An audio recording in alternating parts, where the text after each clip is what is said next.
Bapa di surga, terima kasih Tuhan kasih masalah Tuhan dalam kehidupan kami, sehingga pada saat ini Tuhan masih berkenan memimpin kami untuk melakukan ibadah pada siang hari ini.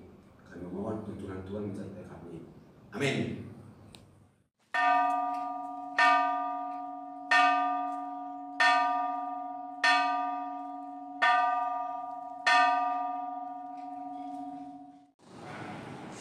Presbiter yang bertugas mengucapkan selamat datang dan selamat beribadah di minggu kedua sesudah Pentakosta kepada warga jemaat GPB Maranatha Pematang Siantar. Kiranya ibadah yang kita lakukan saat ini berkenan di hadapan Tuhan dan kita diberkati olehnya. Pemberita firman pada ibadah ini adalah Pendeta Romi Mateus MTH. Umat, mari berdiri untuk menyambut firman Tuhan yang hadir di tengah-tengah persekutuan kita.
Pertolongan kita adalah di dalam nama Tuhan yang menjadikan langit dan bumi.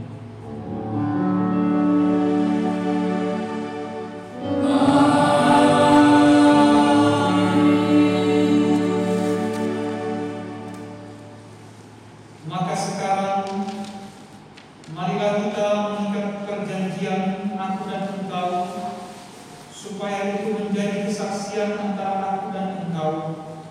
Kemudian Yakub mengambil sebuah batu dan didirikannya menjadi tubuh. Demikianlah nas pendinding dari Kejadian 31 ayat 4 dan 45. Kasih karunia, rahmat dan damai sejahtera dari Allah Bapa dan Kristus Yesus Tuhan kita menyertai engkau yang menyertai juga.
Ya Bapa Maha Kuasa, kami bersyukur atas pertolongan dan berkat-Mu yang kami terima dalam kehidupan selama sepekan yang lalu. Memulai kehidupan kami di pekan yang baru ini, kami datang untuk beribadah, bersujud sembah dan memuji nama Tuhan. Layakkan kami dan berkenanlah atas ibadah, sembah sujud dan pujian yang kami panjatkan kepada-Mu. Kami kami pun sadar mengakui segala dosa dan kejahatan kami, baik yang tampak dalam hidup dan laku kami maupun yang tersembunyi di pikiran dan hati kami. Berilah kami pengampunan dan damai sejahtera, ya Bapa, serta baharuilah hidup kami oleh Roh Kudus-Mu. Sebab hanya oleh rahmat-Mu, ya Bapa, dengan memandang kepada Yesus Kristus, kami bersyukur atas kasih setia dan pengampunan-Mu yang nyata dalam hidup kami sampai hari ini. Ajarlah kami untuk mengikuti teladan kasih-Mu serta melakukan firman dan kehendak-Mu sebagai saksi-saksi yang setia di sepanjang hidup kami, sehingga melalui kami banyak orang akan memuji dan memuliakan nama-Mu. Dalam nama Tuhan Yesus kami berdoa. Amin.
Jemaat yang dikasihi Tuhan, mari kita berdoa mohon bimbingan Roh Kudus.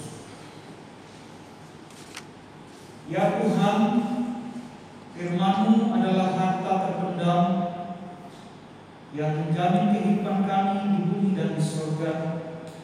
Curahkanlah Roh Kudus-Mu di tengah-tengah kepada kami yang akan menuntun kami, sehingga kami dimampukan bukan hanya memahami, tapi juga memperlakukannya dalam kehidupan beriman.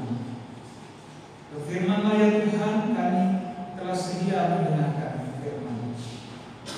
Dalam nama Tuhan Yesus kami berdoa. Amin. Marilah kita berdiri untuk mendengar firman Tuhan. Haleluya.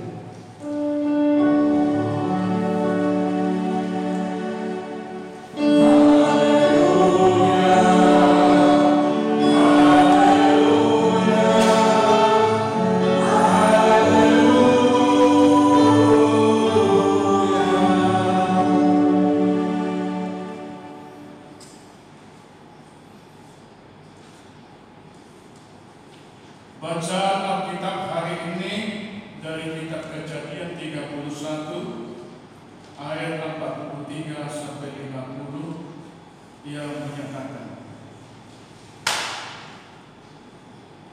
lalu Laban menjawab Yakub, perempuan-perempuan ini anakku dan anak-anak lelaki ini cucuku dan ternak ini ternakku. Bahkan segala yang kau lihat di sini adalah milikku. Jadi apakah yang dapat ku perbuat sekarang kepada anak-anakku ini atau kepada anak-anak yang dilahirkan mereka? Maka sekarang marilah kita mengikat perjanjian, aku dan engkau, supaya itu menjadi kesaksian antara aku dan engkau. Kemudian Yakub mengambil sebuah batu dan didirikannya menjadi tub. Selanjutnya berkatalah Yakub kepada sanak saudaranya, kumpulkanlah batu-batu. Maka mereka mengambil batu dan membuat timbunan, lalu makanlah mereka di sana di dekat timbunan itu. Laban menamai timbunan batu itu Yegar Sahaduta, tetapi Yakub menamainya Galed. Lalu kata Laban, timbunan batu inilah pada hari ini menjadi kesaksian antara aku dan engkau. Itulah sebabnya timbunan itu dinamanya Galed. Dan juga Mispa, sebab katanya, Tuhan kiranya berjaga-jaga antara aku dan engkau. Apabila kita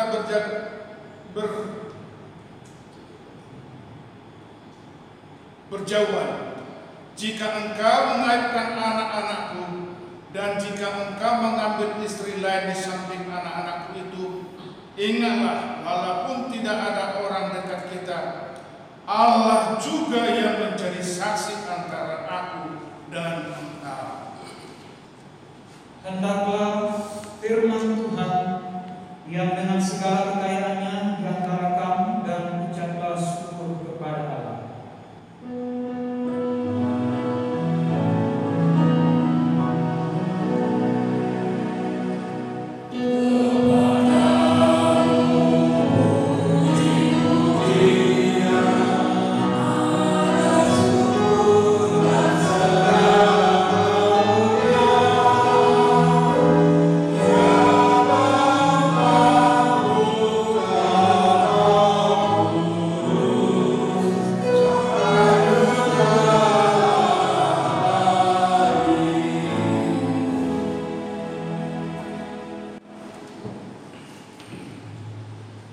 Bapak Ibu jemaat yang terkasih dalam Tuhan Yesus, dalam kehidupan ini kita sering menyaksikan terjadinya konflik antar manusia. Dan konflik itu bisa terjadi baik dalam lingkup yang luas, misalnya dalam masyarakat, maupun dalam lingkup yang kecil, yang lebih kecil, misalnya dalam keluarga. Hubungan atau relasi antar keluarga bisa menjadi rusak oleh karena adanya konflik dalamnya. Misalnya karena masalah pembagian harta warisan, sebuah keluarga yang awalnya hidup rukun kemudian tidak lagi hidup rukun, alias ribut terus-menerus oleh karena adanya persoalan tersebut. Jadi konflik itu bisa terjadi dalam kehidupan manusia. Itu merupakan hal yang biasa atau umum kita saksikan terjadi dalam kehidupan manusia. Bukan hanya pada zaman dahulu saja, tetapi juga pada masa sekarang ini. Mengapa saudara-saudara konflik bisa terjadi? Konflik itu bisa terjadi oleh karena beberapa faktor.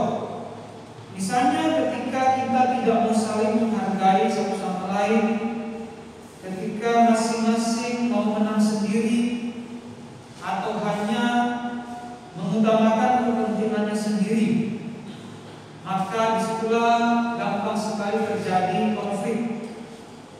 Saudara-saudara, dalam pembacaan saat ini digambarkan juga tentang adanya konflik yang terjadi antara Yakub dan Laban. Laban adalah bapak mertua dari Yakub dan juga saudara dari ibu Yakub yang bernama Ribka.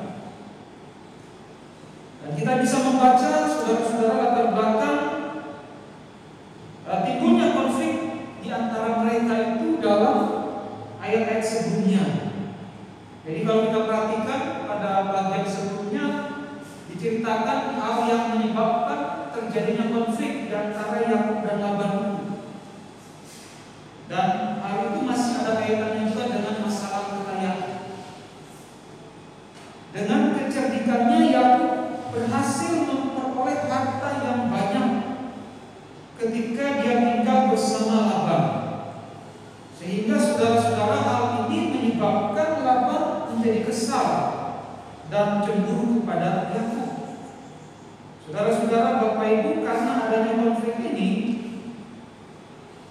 maka Yakub bermaksud ingin meninggalkan ia ingin kembali pulang ke rumah orang tuanya. Dia pergi secara diam-diam. Karena itu ketika Yakub pergi secara diam-diam, Laban juga tidak terima. Sehingga Laban kemudian mengejar Yakub. Jadi dia pergi tanpa permisi istilahnya. Ya, karena tadi itu karena adanya konflik tadi di antara Yakub dan Laban. Saudara-saudara, Bapak Ibu, memang konflik itu tidak baik jika dibiarkan terus-menerus. Karena itu suatu konflik sebaiknya diselesaikan dengan baik. Karena Tuhan juga menghendaki agar kita sebagai anak-anaknya hidup dalam kedamaian dan kerukunan. Dalam pembacaan ini kita melihat bahwa sekalipun telah terjadi konflik antara Yakub dan Laban, namun keduanya pada akhirnya bersepakat untuk hidup dalam perdamaian. Dan perdamaian antara Yakub dan Laban ini mau memperlihatkan bahwa nenek moyang bangsa Israel atau leluhur bangsa Israel itu adalah kaum yang cinta damai. Jadi Yakub ini sebenarnya melambangkan bangsa Israel, sedangkan Laban ini melambangkan bangsa Aram. Demikian juga nanti ketika Yakub berjumpa dengan Esau, nanti juga akan terjadi perdamaian di antara mereka. Kalau kita perhatikan pasal-pasal selanjutnya digambarkan bagaimana nanti antara Yakub dan Esau yang tadinya saling bermusuhan, padahal mereka adalah saudara kembar. Karena Yakub menipu Esau sehingga Esau marah, dendam kepada Yakub. Tetapi kemudian mereka berdamai. Nah, ini juga mau menunjukkan bahwa ada perdamaian antara Yakub dan Esau, antara Israel dan bangsa Edom. Karena Esau ini adalah nenek moyang dari bangsa Edom, yaitu bangsa yang menjadi tetangga dari bangsa Israel. Saudara-saudara, karena itu mari kita belajar dari kisah Yakub dan Laban ini, yaitu bagaimana relasi mereka yang pada mulanya tidak harmonis itu bisa menjadi harmonis kembali. Lewat kisah ini kita bisa belajar bahwa perdamaian itu merupakan kehendak Allah bagi manusia. Jadi Allah menghendaki agar kita hidup dalam perdamaian.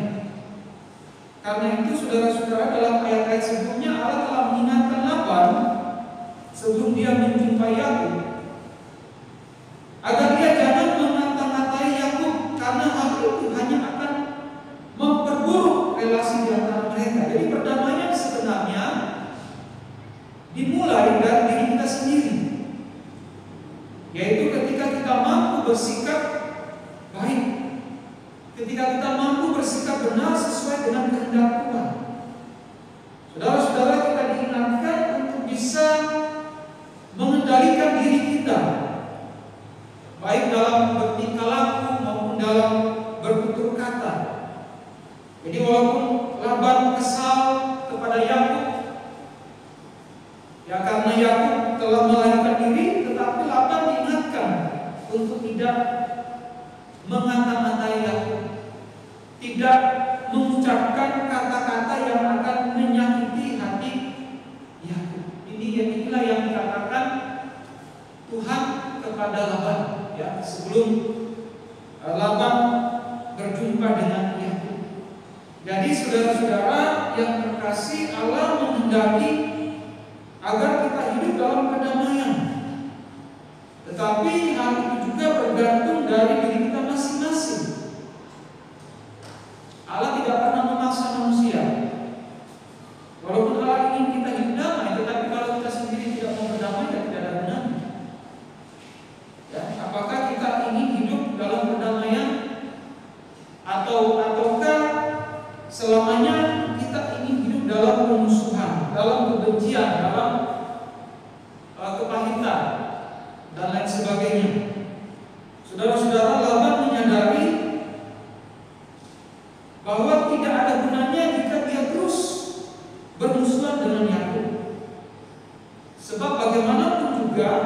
Yakub adalah anak mantunya, suami dan ayah dari anak dan cucunya. Karena itu dalam pembacaan ini kalau kita perhatikan bagaimana Laban kemudian ingin berdamai dengan Yakub. Dalam ayat 44 kita membaca Laban berkata kepada Yakub, maka sekarang marilah kita mengikat perjanjian aku dan engkau, supaya itu menjadi kesaksian antara aku dan engkau, dan perjanjian damai antara Yakub dan Laban itu kemudian diteguhkan melalui sebuah tanda, yaitu timbunan batu yang dalam bahasa Arab dinamai Yegar Sahaduta, atau dalam bahasa Ibrani disebut Galad. Jadi tanda perjanjian ini menjadi sebuah peringatan bagi Yakub dan Laban agar mereka tidak saling menyakiti, satu sama lain. Jadi lewat perjanjian damai itu diharapkan hubungan yang baik, hubungan yang damai, hubungan yang harmonis akan terus terpelihara antara Yakub dan Laban. Jadi timbunan batu itu menjadi suatu kesaksian, saudara-saudara, bahwa Allah menghendaki mereka hidup di dalam damai. Dan Allah juga memperhatikan segala hal yang mereka lakukan. Jadi Tuhan menghendaki agar kita selaku anak-anaknya menghadirkan perdamaian di dalam kehidupan ini, saudara-saudara. Dan perdamaian itu akan terwujud tentunya apabila kita sebagai umatnya mau sungguh-sungguh taat dan setia kepada Tuhan. Artinya, saudara-saudara, kita mau dengar-dengar kepada Tuhan apa yang Tuhan telah sampaikan, apa yang Tuhan telah perintahkan. Ketika Tuhan menghendaki agar kita menjadi orang yang setia, rendah hati, dan mau menghargai sesama, marilah kita mewujudkan hal itu dalam kehidupan kita, khususnya dalam relasi kita dengan orang lain.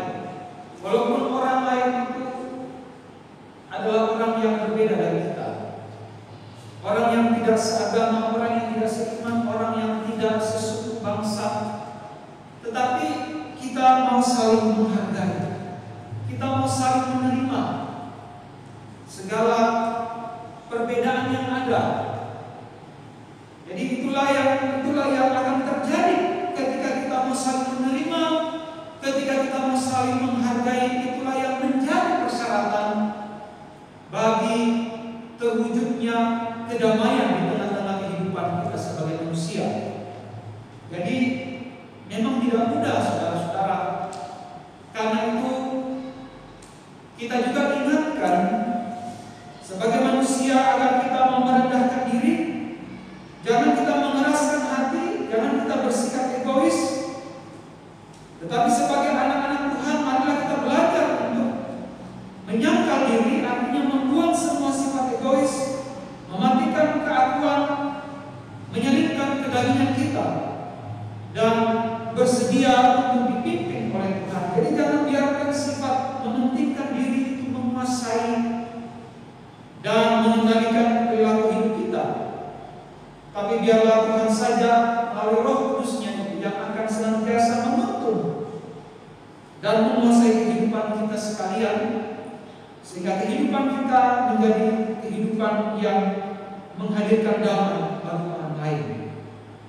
Karena itu tadi, karena Tuhan yang menghendaki agar kita sebagai anak-anaknya hidup di dalam damai sejahtera.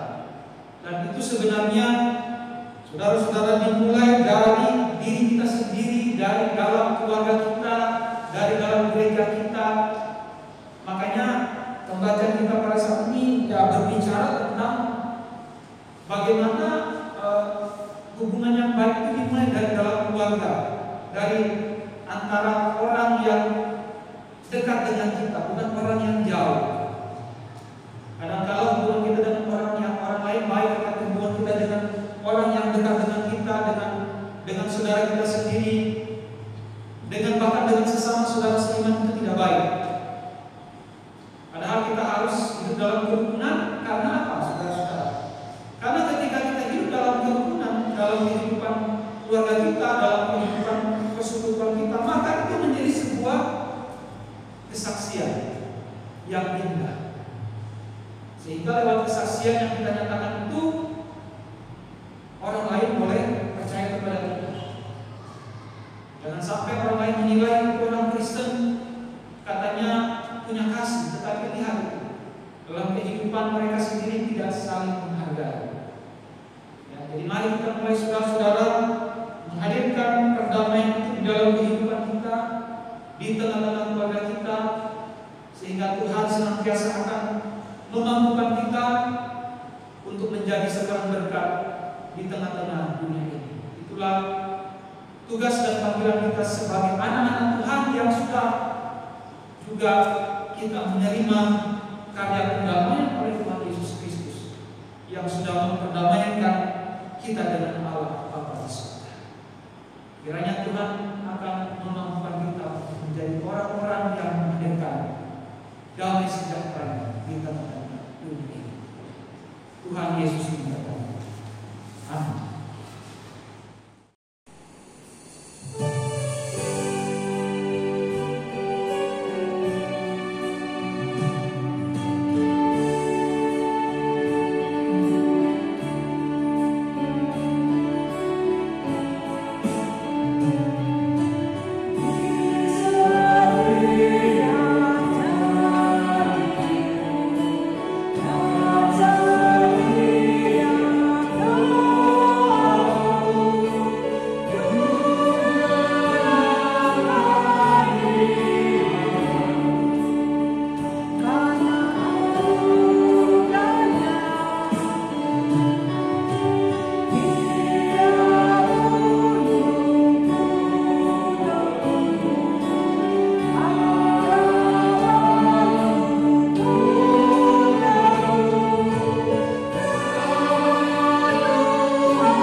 Jemaat yang dikasihi Tuhan, marilah kita berdoa.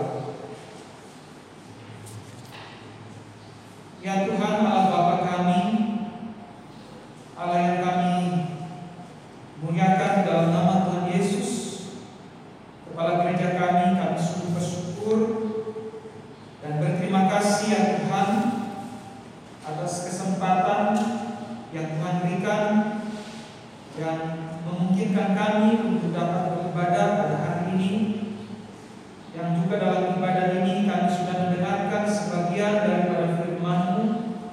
Kami mengucap syukur atas kebenaran firman Tuhan yang senantiasa kami baca, kami renungkan, yang mengingatkan kami Tuhan menghendaki kami hidup dalam perdamaian satu dengan yang lain, baik di antara kami sebagai anak-anak Tuhan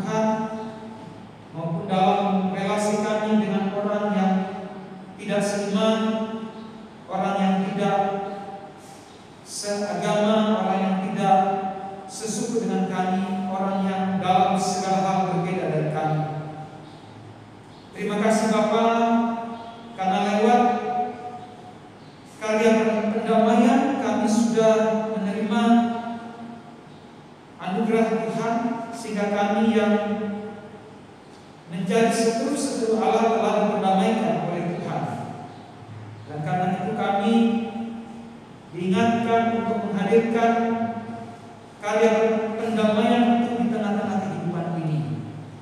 Dan itu menjadi sebuah kesaksian yang Tuhan mau kami nyatakan di tengah-tengah dunia ini, di tengah-tengah segala tantangan pergumulan yang kami hadapi.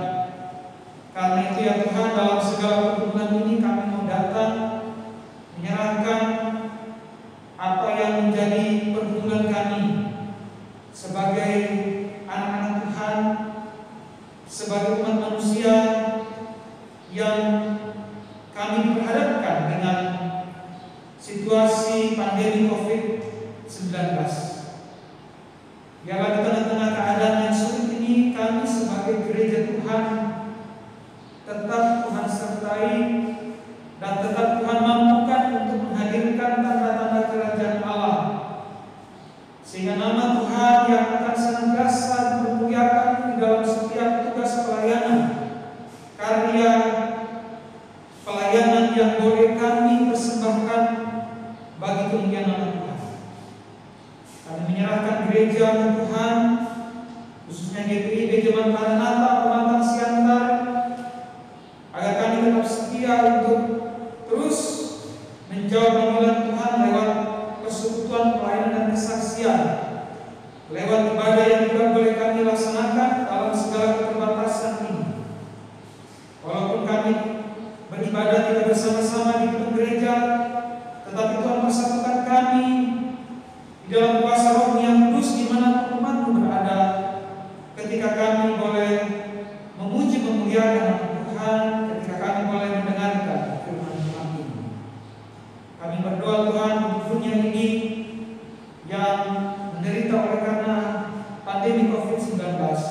Berkati dunia ini, pulihkanlah dunia ini Tuhan, agar pandemi ini dapat segera berlalu dan orang-orang yang mengalami penderitaan, khususnya yang sedang mengalami sakit karena terpapar oleh virus corona, yang kiranya Tuhan hadir untuk memulihkan dan menyembuhkan setiap orang yang sakit.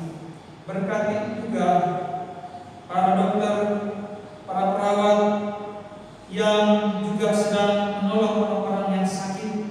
Berkati segala usaha medis, berkati obat-obatan dan semua alat yang dipakai, alat-alat medis untuk menolong dan mengobati orang-orang yang sakit, ya Bapa. Terima kasih Bapa. Berkati pemerintah bangsa dan negara kami Indonesia, dari tingkat pusat sampai tingkat daerah-daerah, khususnya juga di kota kami Pematang Siantar ini. Berkatilah pemerintah yang ada di kota kami, berkati seluruh masyarakat kota Pematang Siantar, agar kami juga sebagai masyarakat tetap taat dan tunduk kepada apa yang menjadi ketetapan aturan-aturan dari pemerintah kami.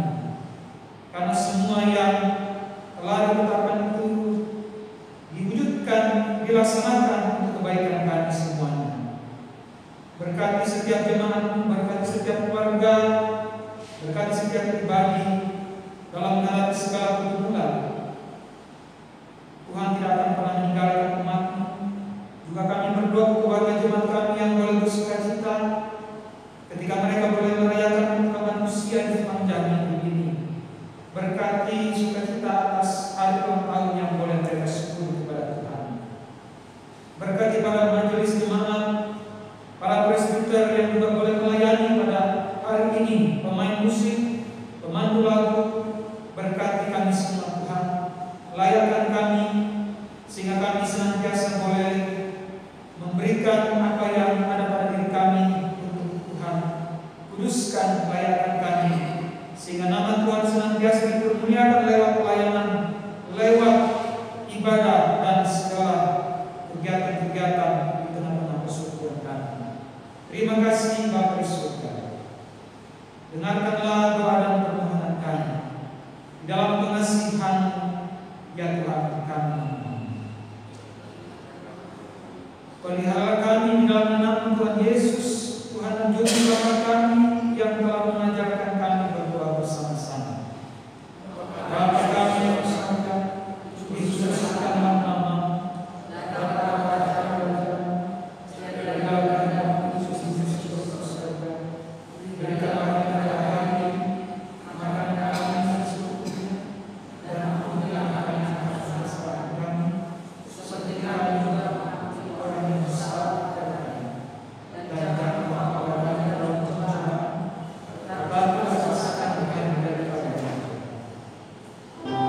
Janganlah ia menghadap hadirat Tuhan dengan tangan hampa, tetapi masing-masing dengan sekedar persembahan sesuai dengan berkat yang diberikan Tuhan kepadamu oleh Tuhan Allah. Kiranya Allah berkenan atas pemberian kita dan menguduskan persembahan syukur kita kepadanya. Kita menyanyi dari Jemaat 289, Tuhan tercipta.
Ya Allah sumber kehidupan dan berkat, kepadamu kami membawa ungkapan syukur ini.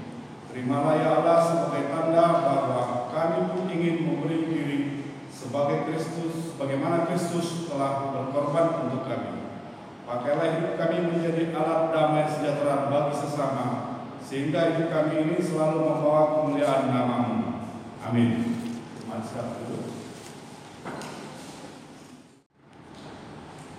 Jemaat terkasih, marilah kita mendengarkan ringkasan Warta Jemaat hari Minggu 14 Juni 2020. Yang pertama, Majelis Jemaat GPIB Maranatha Pematang Siantar mengucapkan selamat hari Minggu bagi Bapak Ibu Jemaat sekalian.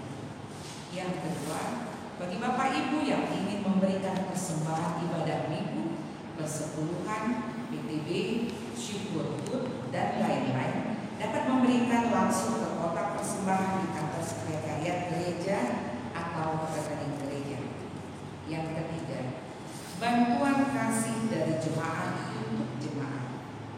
Bapak Ibu yang terkasih, Jemaat GPIB Maranatha Pematang Siantar kembali akan melaksanakan bantuan kasih dari jemaat untuk jemaat tahap ketiga dalam bentuk sembako yang akan diberikan kepada jemaat yang berdampak pandemi COVID-19. Bagi Bapak Ibu yang berkenan memberi sumbangan dalam bentuk materi maupun sembako seperti beras, minyak, gula, bubuk teh, mie instan, susu kaleng, telur, dan lain sebagainya, dapat diantar langsung ke kantor sekretariat gereja setiap hari kerja Selasa sampai dengan Sabtu pukul 19 sampai 17 WIB. Pemberian Bapak Ibu sangat berarti sekali bagi jemaat yang membutuhkan. Demikian informasi kami sampaikan untuk diketahui bersama. Yang keempat, ucapan selamat hari ulang tahun. Presbiter dan jemaat mengucapkan selamat berbahagia kepada warga jemaat yang berulang tahun pada minggu yang berjalan ini. Firman Tuhan, biarlah bergirang dan bersuka cita karena Engkau, semua orang yang mencari Engkau. Biarlah mereka mencintai keselamatan daripadamu selalu berkata, Allah itu besar. Mazmur 70 ayat 5. Demikianlah warga jemaat untuk sepekan ini. Atas perhatian Bapak Ibu kami ucapkan terima kasih. Jemaat yang dikasihi Tuhan, marilah kita berdiri. Pulanglah dengan damai sejahtera Tuhan ke dalam kehidupanmu sehari-hari, dan lakukanlah firman Tuhan yang telah saudara dengar.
Serta terimalah berkat-Nya. Tuhan memberkati engkau dan melindungi engkau. Tuhan menyinari engkau dengan wajah-Nya dan memberi engkau kasih karunia. Tuhan menghadapkan wajah-Nya kepadamu dan memberi engkau damai sejahtera.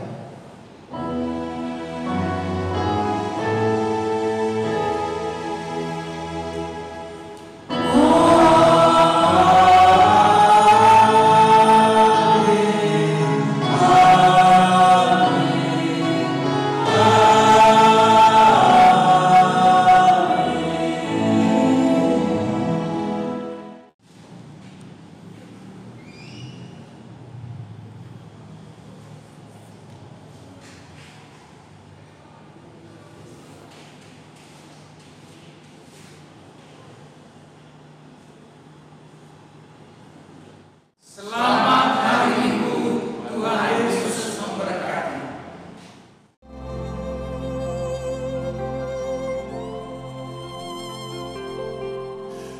Di setiap janjiku dan setiap doaku, juga langkah imanku, Tuhan bersamaku. Tiap gunungku teguh, harapanku pun teguh. Rahmat Tuhan beserta untuk selamanya. Tuhan beri anugerah-Nya,